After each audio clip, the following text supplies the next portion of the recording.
Welcome to Living a Full Life podcast. Join us as we explore health topics that encourage raising healthy children, living a healthy life, and living the best life possible. Now, here's your host.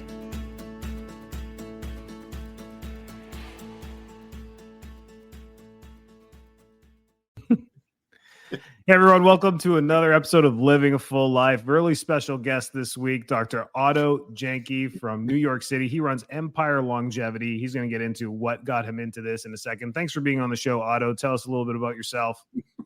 Absolutely, man. Hey, are you going to be making a piano song in the back in just a little bit? Maybe. I don't know. It's just the background music. Great to be with you, man. Great to be with you. Yeah. So, the common question I get is why would I start something like a longevity process? And the very, very simple answer is 2005, in which on a Saturday morning, which is a very unique Saturday morning, and my mom, who had been diagnosed with idiopathic pulmonary fibrosis. Idiopathic, we don't know. Pulmonary, lung, and fibrosis, scar tissue. Is that so? For the last about almost 2 years, her lungs started to fill up with scar tissue. It's a horrible, horrible disease because you end up watching someone you know and love and care about deeply. You start to watch them slowly suffocate more and more and more. And on this Saturday, she gets up from her table she gets up from her chair at the kitchen table and walks to her recliner in the living room. And it's like 15 steps, something you and I don't even think about. We could hopscotch it. We could do backward flips to get there. She has to stop 2-3 times to get there because she's out of breath. She finally gets there, slumps, boom, into her chair as she had been, because this is exhausting for her. And while she is catching her breath, which takes a while to do, she catches her breath. She gives me, I call it the Pope wave. She gives me one of these, and she says, "Call the priest." And I said, "What? Are we on a stopwatch or calendar? What are we on here?" Mm-hmm. And she says, "Call the priest." So I made a call to the priest to schedule her last rites. And I sat on her stool looking at her while she's still gasping for breath. And this is minutes later. And she says 6 words which changed my life. And the 6 words are, "Without your health, you have nothing." I couldn't fully comprehend at that time, but those words have been etched inside my heart and tattooed in my brain. And it was a couple years after that, after I honestly came out of a depression and the overwhelm of having both my parents die within a 5-month period, I decided that I wanted to help. Well, I'll be real straight with this, is that I want to be selfish with our time, Enrico. I want to be selfish with our time.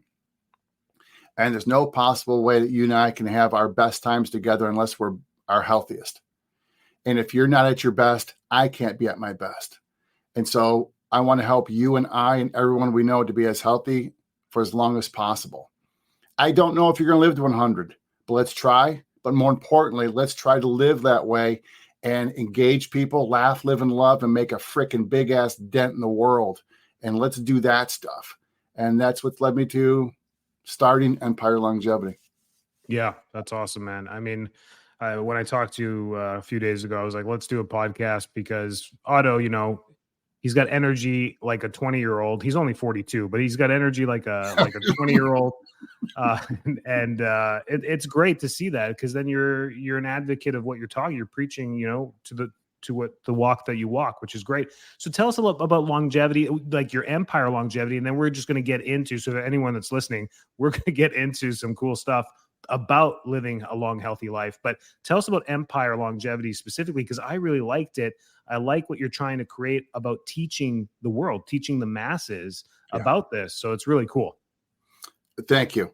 So we need a process, we need a platform that doesn't overwhelm you with what you think longevity is. It's the definition that's been commonly used is someone's long life, which is the most boring definition of a word there possibly could be, because no one wants a longer life. No one does. What we want is to engage, laugh, live, and love more for longer. Here's a crazy thing, because I ask people in my practice on a regular basis, how long do you plan on being around? And I'm a chiropractor's office. Why are you asking me that? Because this sets up the mentality of what you think, how good you think you can be. Right. And the classic is a young woman who's 22 years old in my practice. She's fit. She's a college student right up there. And she says, well, I think about 62. 62? What are you talking about? Too. I asked the same question, and people will say something like 60. I'm like, what? Yes. Because they've seen other 60-year-olds and they don't want to live like that. They don't want to live like that. Yeah. I saw my parents go out like that, and I had to help them for the last 7 years of their life. I don't want to go out like that. They died at 62. They died at 64. I don't want to do those years. And so I'm cashing on at 62. And you start going, my dear Lord, you are a decade, 15 years, 20 years less than what the average American is doing. Yeah. And you ask them this question, and this is a pivotal question. I understand that that's the time you've given yourself, but what? And they always, but what if we can improve your years? And they're like, well, that would be great. But most people don't think they have an opportunity to change that the way that the Queen Mary is going. They think they're the Titanic. It's going to hit the glacier no matter what happens. And it's absolutely not true. We have steps we can take every single day. We do a little bit of this every single day. It adds up for weeks, months, days, decades, and we can make a profound change in that. Yes, that's fantastic. And I'll tell you a quick story about my parents. They're luckily still alive. My dad's an immigrant from Italy. My mom's an immigrant from Greece. My dad's turning 80 in 2 months. My mom's 75, going to turn 75 in the summer here. So she's 74. You look at them, well, my dad is aging now. You can see it at 80, but you look at my mom, you won't believe she's 75. Like, she does her hair. She loves clothes. She looks like she's 55, and people, when I look at them, they never buy processed food. And we're going to get into this. I know we're going to get into this. And they take no prescription drugs. My dad's 80 and takes no prescription drugs. And he's been through colon cancer 10 years ago. So I don't know, but longevity kind of has a formula to it that has some universal principles that hopefully we can touch on, but I'll let you carry that whole thing. So that's really cool. So Empire Longevity, to teach people in the masses, what's this program going to do, or what's it doing? So here's the simplicity of it, is that I think it's super important that you eat great, not eat a lot, eat great. I think it's super important that you exercise. It's also super important that you have mental rest and focus. I think it's super important that you have an optimized nervous system. All of those. It's not that I'm going to exercise and then that's it, or I'm going to be a vegetarian and that's it. We have to do all of these things. And I know it seems like it's overwhelmed, but it's not. Your ancestors, my ancestors, all did these things very, very simply. They didn't call it diet. They didn't call it nutrition. They call it the way we live. And if we just do these small things every single day, small things. I'm not asking you to run marathons. I'm not asking you to become a vegan by any means. I'm not asking you to become a CrossFitter. I'm asking you to do these small things every single day that the people around the world have done for millennia, and we're going to push how long you can be around. And one of my greatest things is more, better years. We start doing this. It's not hard. Matter of fact, it's inexpensive to do. Yes, love it. More, better years. Great. So let's get into longevity. Let's get into, let's not tear apart the U.S. Culture of, food and exercise and everything completely, because we know what a mess it is. But I think people are already stuck in that mess. So what is it that you said? A couple things there. Like, it's about doing the little things. And I think about my dad. I always joke about him. 5'3" from, the Naples area in Italy. Never been to a gym in his life. Never lifted a barbell, never gone on a treadmill. He laughs every time. He's like, I'm not going to go on that thing and fall. What do you think? I'm stupid. And I'm like, millions of people do that, Dad, right? It's like, well, they're stupid. But worked hard his whole life. I mean, grew up on a farmer, young aged, concrete work through his years. And even up to 80, he walks 3 to 5 miles every single day. And he's up in Canada. So he'll go to the mall in the winter and just walk, 7 laps around the entire big mall that they have there. But those are the little things. So even though he's never been to a gym, or never done CrossFit or never done a marathon or never ran a day in his life, he's making it to 80 in very good health. Because of that, could he prevent cancer if he did some cardiovascular exercise? Could he have done other things? Those are questions that come across my head.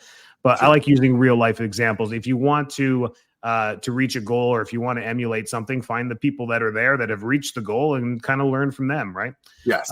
Same thing with my mom. My mom has been at gyms and used to be a swimmer and used to do other stuff. But even at their age now, all they do is just go for a short walk. But it's just being able to walk that, helps for sure. So that's one thing, but go ahead.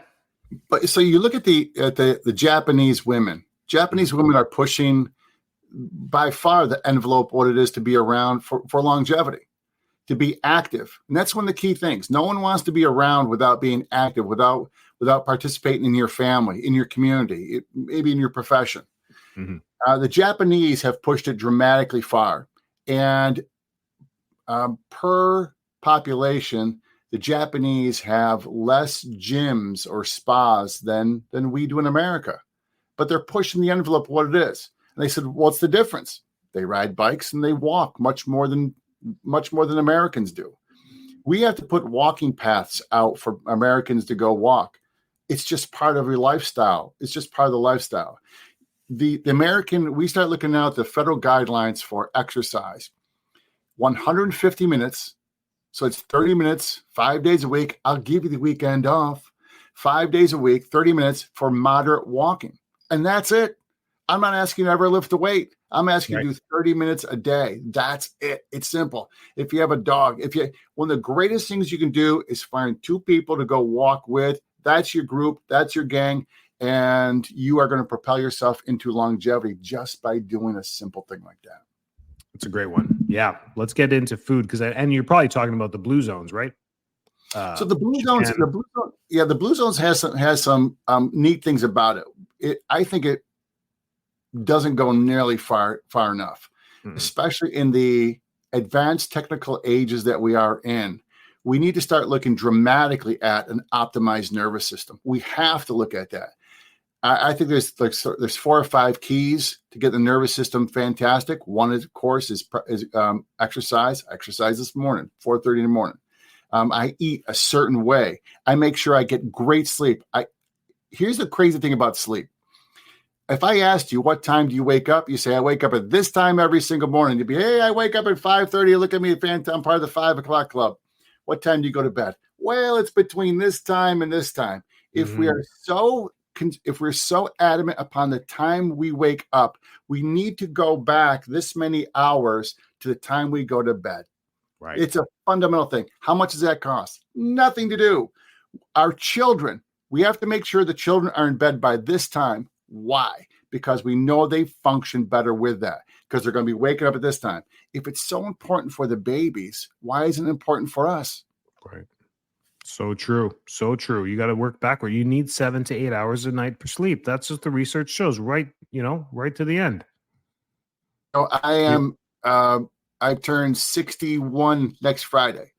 And one of the things is I am adamant. I'm a miser about my sleep now. It's not a question. This is what the people do. But one of the biggest keys we need to have you do, and it is fundamental now, especially in America, with advanced technologies, we have to get your posture to be better. You will decay fast, 2.5 times quicker on the inside if you have that classic forward head posture. You will decay faster. Not ifs, buts about it. You will. I think the blue zones falls short on that only because the people in those places don't have the technology that we do. That's true. Yeah, no, that's so true. Good point there. So we talked about posture, we talked about exercise, we talked about sleep, how important these things are. And I'm sure we're going to spend most of our time on nutrition here. The biggest thing most people do is just all the ill advice that's out there. Skip breakfast, eat breakfast, don't do this, eat crap for breakfast, eat sugar all day. I mean, the guidelines are not guiding anybody in the right direction. And why is there so many different guidelines? Like, this just drives me nuts. I moved across one little border from Canada to the US and we got 2 different guidelines, but yet the same grocery stores and the same what's going on here. So let's talk about food. I mean, there is no veganism or vegetarianism or whatever it is, particular diet that you follow that is better than anyone else, except for one that the literature actually does show has a well balanced in all the foods that we need. And from my research, it goes towards that Mediterranean type eating of, fats, good fats, proteins, and healthy carbs. But let's dive into that. You're the expert. So there's a simplicity to eating. There always has been a simplicity to eating. I've had the opportunity to interview Dr. Michael Greger, who has the How Not to Die and How Not to Diet books. Mm-hmm. T. Colin Campbell, the China study, at that time, the largest study on nutrition in the world. Caldwell Esselstyn Jr., who has a book, How to Prevent and Reverse Heart Disease. If you're in America, that should be a mandatory. All those three should be mandatory readings. So I asked those three people, experts in the field, why in America have we screwed up nutrition so much? And they all come back with a simple word. Well, who's paying for it? Who's paying for the commercials? It's not the farmer down the street who's going organic. It's the mega company who says, we're going to get you to eat this stuff. I understand. I have a personal relationship with tiramisu. I traveled around the world eating tiramisu. Last time in Italy, I was there for 10 days. I had tiramisu 14 times. I kid you not. A personal relationship with it. But here's the reality. I really don't eat it in America. Right. It's not because I don't eat it because, first of all, I've had the best. And second of all, is if I start having the stuff, I'm going to want it all the time. So I don't. I make a very, very simple choice. You can't go wrong. There's a section in the grocery store. What's that called? Oh, yeah, the produce section. Yeah, that's it. Holy cow. When I went to a vegetarian-based diet, which is much more, so I was the meat and potato guy for years. I went to a much more vegetarian-based diet. I'm a vegetables first, plant-based first. When I started doing that, I had to open up, which is the neatest thing, open up how I cook, the number of spices I use. The biggest bang you can get for your body is in the spices. It's in the foods, of course, but it's in the spices also. I had to learn how to recook, and it's fantastic. Other thing that Americans do, 75% of Americans haven't hydrated enough. 25% of seniors are super dehydrated. They are at critical levels. Yes. If you're a typical American who's fulfilling almost 15 medications a year, 15 medications a year, then you need to be hydrated to have those things work properly. You need to work properly. So I hydrate. I drink one of these at work every day. I drink 2 glasses of water first thing in the morning.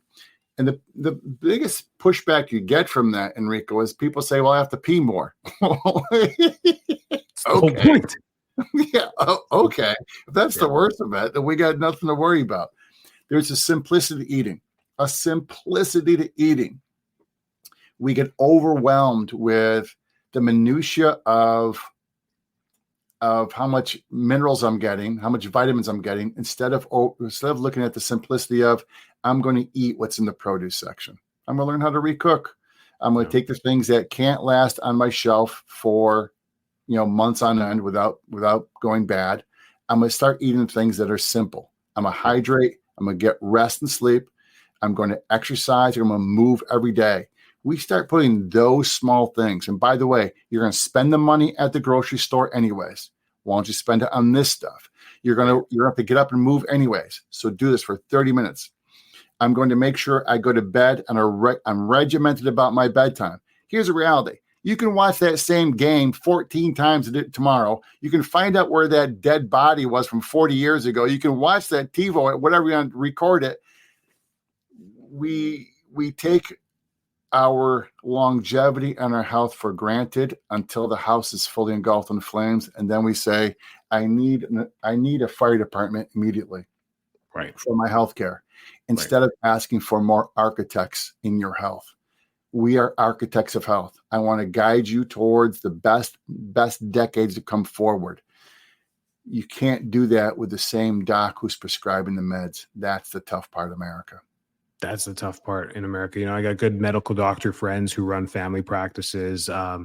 And, we will sit around sometimes and talk and joke around. And, they ask me about Medicare, and I tell them about my patients, and they're like, it's a different world in my office because the patients, first of all, our average age of Medicare is higher than theirs. Why? Because ours are vital and driving themselves to their appointment at 84 years old.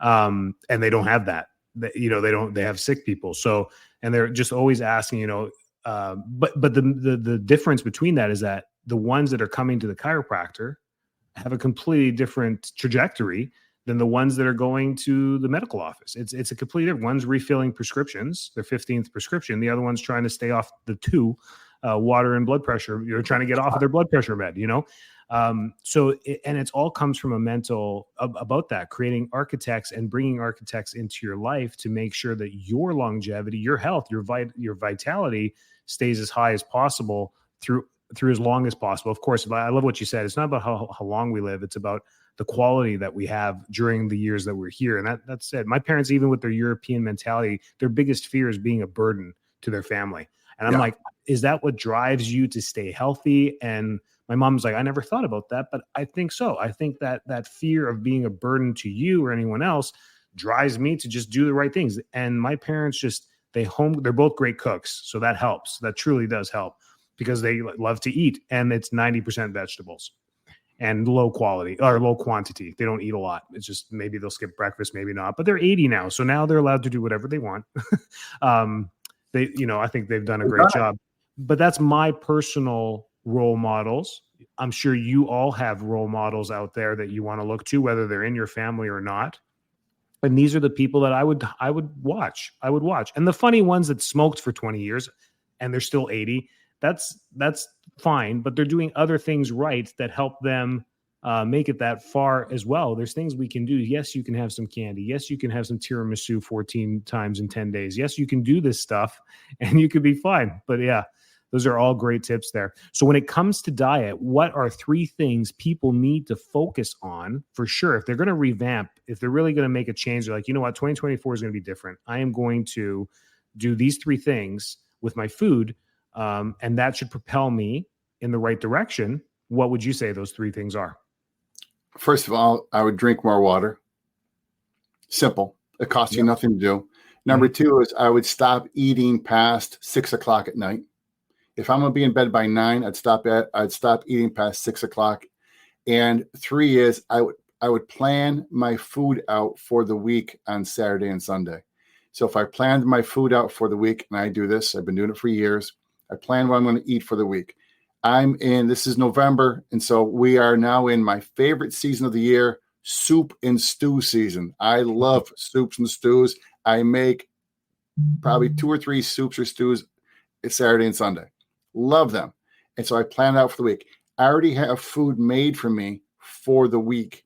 I don't have to worry about scrambling around and doing what I call the beagle, which is going around every single cupboard in the place and trying to find something quick to have. So I plan it out. If I'm going to plan it out, that means I have a menu. If I have a menu, that means I have a shopping list. I start at the grocery store. It comes in the kitchen. It goes to me. I start there. You aren't changing anything. You aren't changing anything dramatically. You do those 3 things. You're going to see 24 to be just a simply better year. Yeah, for sure. Thanks, Otto. Those are great tips. I'll put all of Otto's links in there if you want to look into Empire Longevity and get some newsletters and all that cool stuff that he does. That's fantastic.